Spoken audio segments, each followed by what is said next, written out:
Welcome to Community Health Matters. I'm your host, Amy Marsalis. On today's show, we're going to learn about the Fourth Angel Mentoring Program, and we'll discuss the immunizations your child needs before going back to school.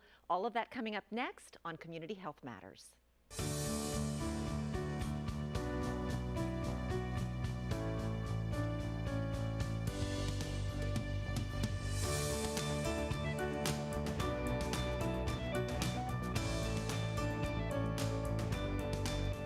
From the News Channel 5 network, this is Community Health Matters, sponsored by the United Health Foundation.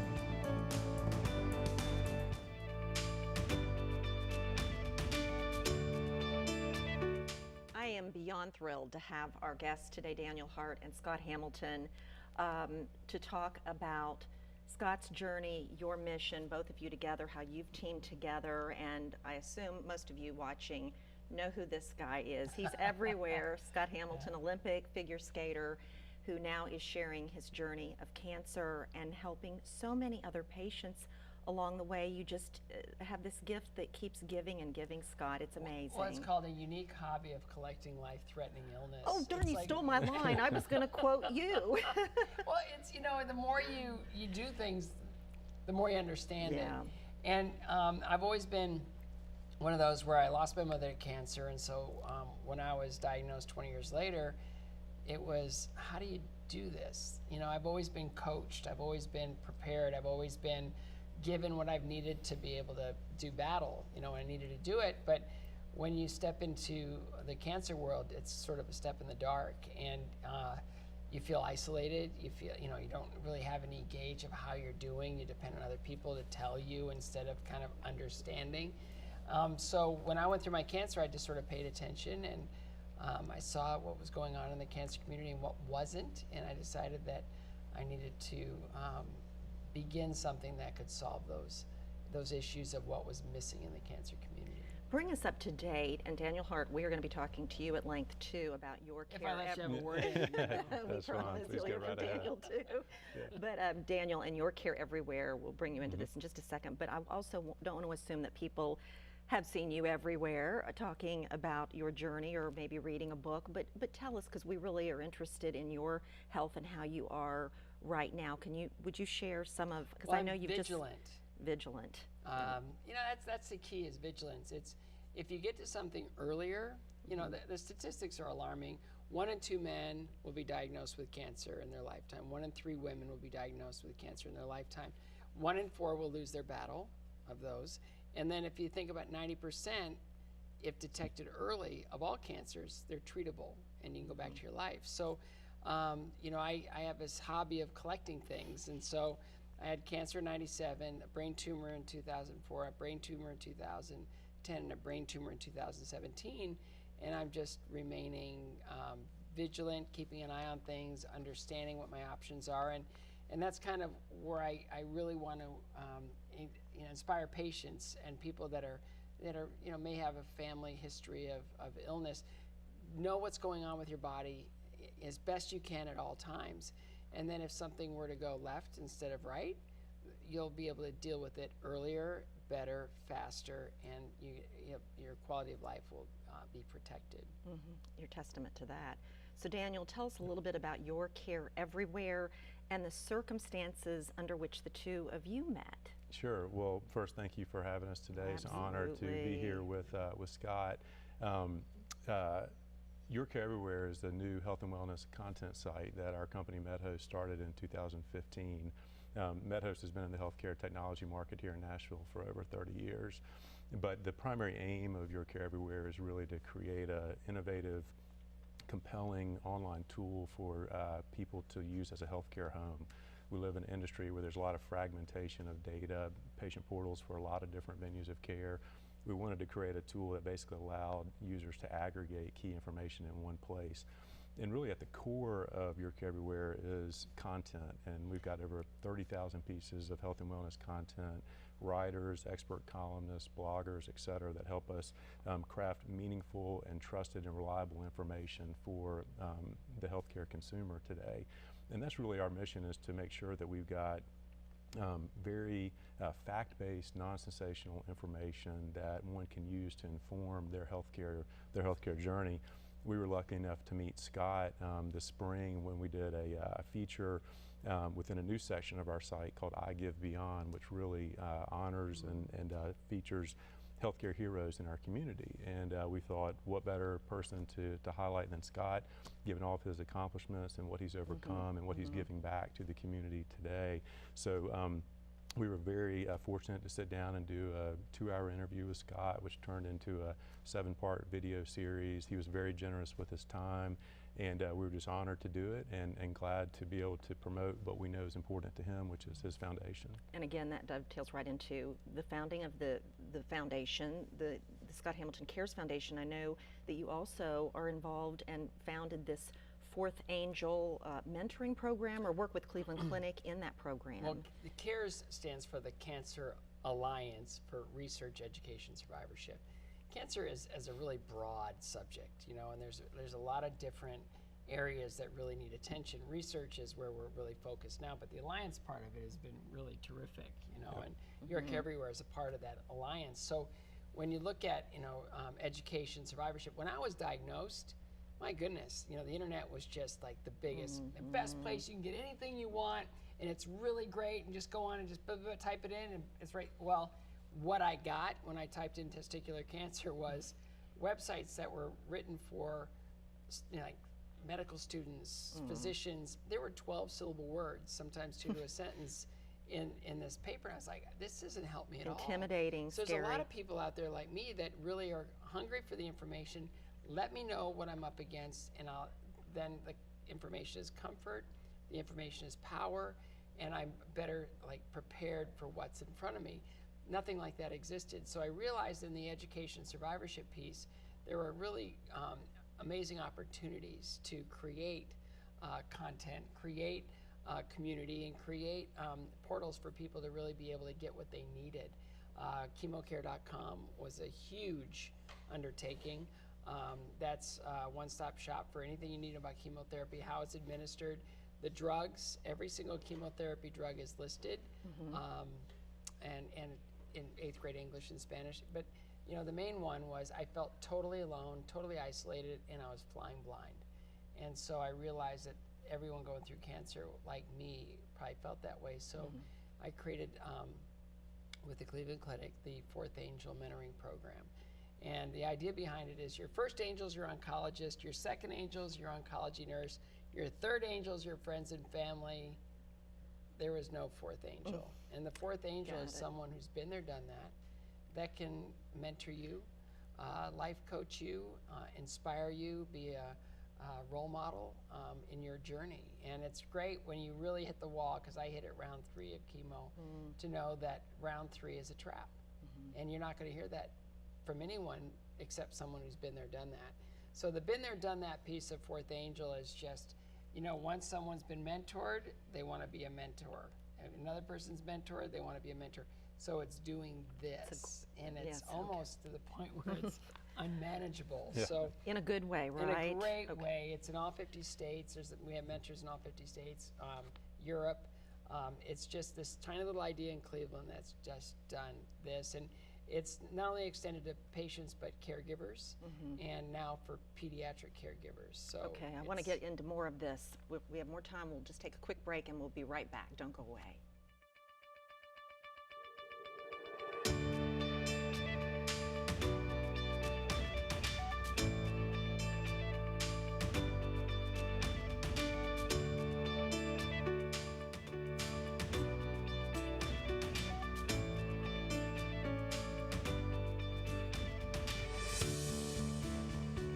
We're back with Daniel Hart and Scott Hamilton talking about the Fourth Angel Mentoring Program, and wanted to ask you, Daniel, about the two of you working on the docuseries, and something happened that made the partnership more compelling, more personal. Yes, it sure did. Prior to us filming the video series with Scott, we had one of our consultants at MedHost, his wife, Cindy Hamilton, was diagnosed with a very severe form of stomach cancer. And so she was in the process of evaluating options and just navigating all the information that comes your way with such a serious diagnosis.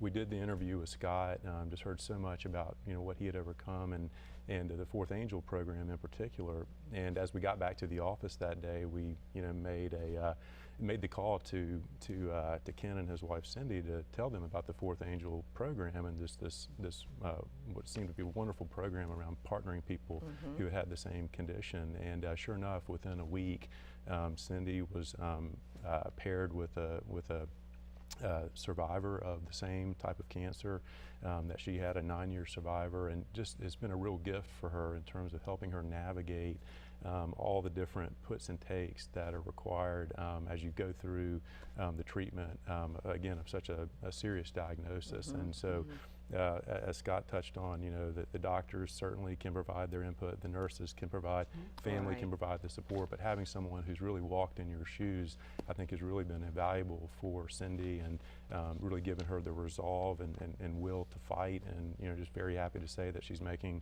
great progress, and just in our thoughts and prayers every day. Thank you for sharing that. How does someone who is newly diagnosed, find their angel? How do they get connected, Scott? Well, you reach out to Fourth Angel. Through my website, scottcares.org, we have a direct line straight to the coordinators. They'll connect you. You ask for a mentor, and they'll pair you. They get some information. Everybody that becomes a mentor goes through a training process. They want to make sure that there's quality control, that they have the right personality types. It's all been very hands-on with people matching people. It's gotten so big now, though, that they're probably going to end up having to create an algorithm, or like a Match.com type of thing, where you put your information in, you put your age, you put your sex, everything, your disease type, cell type, everything, and bam, you got like 6 people to choose from. It's going to come to that because it's growing so fast, but generally matches are made. There's 3 women that do this, and they do it very hands-on. And I told them when they started, I go, make sure you have like a case of Kleenex in your office, because you're gonna, you have the hands-on job of really navigating and helping people through their illness in a really personal way. And my goodness, if you don't shed a tear, every 5 minutes, it's that kind of job. And I couldn't be more proud of coordinators, of the staff in Cleveland, because they've taken this idea and they've made it the leader in its space. There's mentorship programs out there, but it seems like Fourth Angel has become, they're very open-handed. They try to collect all the other mentorship programs to share best practices, and they just get better and better and better. Did you have an angel? No, that's why I created the program. Why you created I it. was flying blind. Flying blind. At round 3 of my chemo, my chemo was 8-hour infusions, 5 days on, 16 hours, 16 days off, 5 days on, 16 days off. So after my, my third 5-day period of these long infusions, my body had changed, my life had changed. I was depressed, I was exhausted. I just wanted to quit, and I didn't realize that was the cancer trying to talk me out of winning. And I was lucky I had good friends around me that just said, well, how many rounds do you have left? And it's like, well, 5 more days, 1 more round. I can do that. And so I got to the end of it, and I realized just what a trap that was. So where are the pitfalls? Where are where do we get tripped up? How are we doing? These are all great examples of what a Fourth Angel can offer somebody. And I'm really thrilled with just how well managed, how well attended, how it's grown. And now they're looking after pediatric caregivers to match them, so that they'll have the support they need as well. It's a hard business, cancer, but CARES, just by its acronym, we're just trying to make it better in every way possible. It's got to be so rewarding, I would think almost a healing thing for you in your journey when you see this happening and that growing. Well, you always it's got to be so rewarding. You always want where you were to be better. Than it was when you were there. And if you can figure out a way to do that, I think that's a true blessing to the next person facing, a fight for their life. When you're diagnosed, the fear is extraordinary, and then all of a sudden it turns into this, I didn't know I could be this brave. I had no idea I had that within me, but I still need information. I still need support. I still need to know things, and without a mentor, without, you're gonna, when I asked my oncologist, how sick am I gonna be with chemo? He said, moderate to severe. And I said, what does that mean? And he goes, moderate to severe. I don't know. I never had chemo. I'm just telling you what I've witnessed. So It can it's be kind of having cold. somebody that's That can be felt kind of it. cold too. But it's also, the more you learn about cancer, the more you know where the gaps are. You know where the research needs to be supported. You know where the centers of excellence are, and to have a partner, like your Care Everywhere through Meadows, it's a dream come true, because they're really reaching out to people and giving them great information, quality information that's user-friendly. And that was a huge gap in the cancer community when I went through my cancer. Thank you both so much. I know we've had the websites up, but fourthangel.org and yourcareeverywhere.com. Those are the sources for you to get more information on these incredible programs. All right, thank you so much to both of you. What a pleasure to meet you both. And we'll be back with more after this.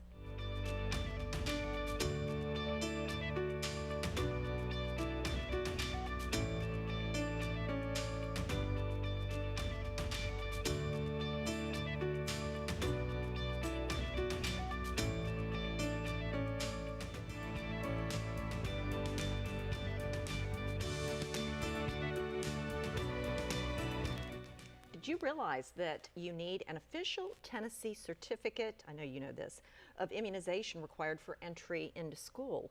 So it is the season, time for kids going back to school, and immunizations are just a must. Tell us why they're so critical, Tatum. Immunizations are important for all children given age 6 weeks and up, and it protects them from potentially deadly diseases. Let's go over some of the illnesses that they're being protected from. So infants as old as 2 months can get their DTaP, which protects them from pertussis, which is what we worry about a lot, polio, hepatitis B, Haemophilus influenza, pneumococcal disease, and then as they get older, they'll get hepatitis A, varicella, and MMR. It seems like there are just so many. Now, when you get to the kindergarten age, obviously there are different immunization requirements. What are some of those, and why are they so important also? So kindergartners typically age 4 to 6 when they receive those doses, and their booster doses. So they'll get their DTaP booster, the polio,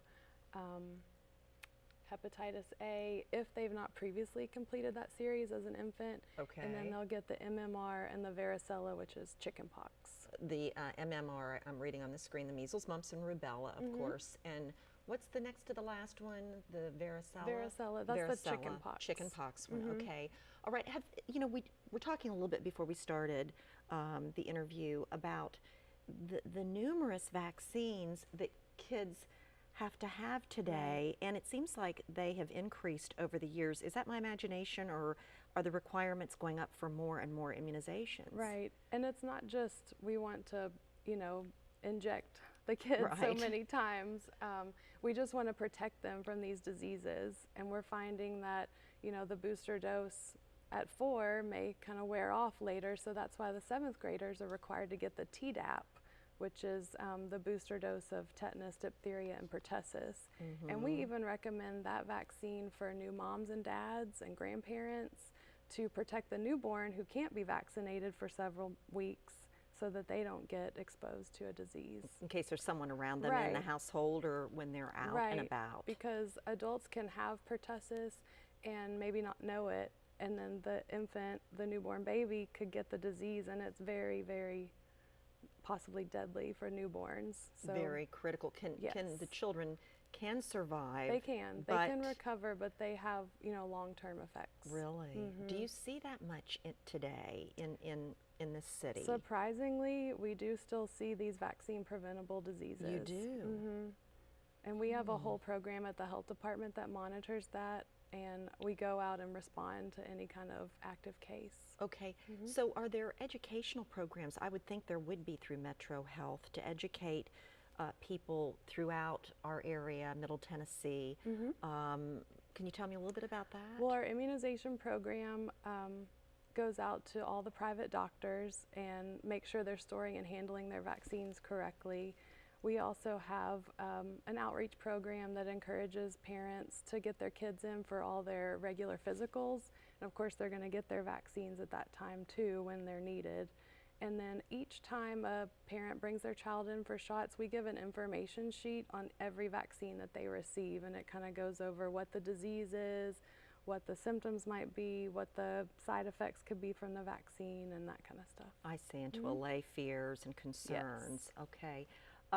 You mentioned the kindergarten immunization requirements. We also, I think, have a list. And if you could go over, again, those 7th grade immunization requirements. You said there's some boosters there? The 7th graders need the DTaP booster, and they also could possibly need the varicella, which is chickenpox, if they didn't complete the series earlier. And then we recommend the meningococcal and the HPV vaccine for boys and girls in that age group. Okay, all right. You do hear also about when kids go off to college. If they haven't had the meningococcal one before they go to college, you recommend that as well? When you're living in close quarters, I remember doing stories when I was a medical reporter on devastating cases of meningitis among some college students. So we try to catch the kids as early as we can and vaccinate them before they're exposed. So we will give the first dose at 11 to 12 years old, and then they'll get a booster dose before they go to college. Okay, as we wrap up in our last minute, what are your clinic locations and the hours? Right, we have 3 preventive health locations. We have one at Lentz, which is not far from here, and we have one on Trinity Lane in East Nashville, and Woodbine is in South Nashville. And I see the hours are pretty nice hours as far as 8 to 4:30 at Lentz, I'm seeing. Yes. Okay. East is 7:30 to 4:30, and Woodbine is 7 to 4:30. They do walk-ins for immunizations, and they usually take their last walk-in at 3:30 every day. Okay. Do you take appointments? We usually take appointments only for our family planning services. Okay. So immunizations are walk-in Monday through Friday. All right. Okay, Tatum, thank you so much. I know you want to allay those fears and tell people that they need to get their kids in to prevent a lot of critical illnesses. Yes. All right. Thank you so much Thank for you. taking the time. Appreciate it. Thank you. All right, and we'll be right back after this.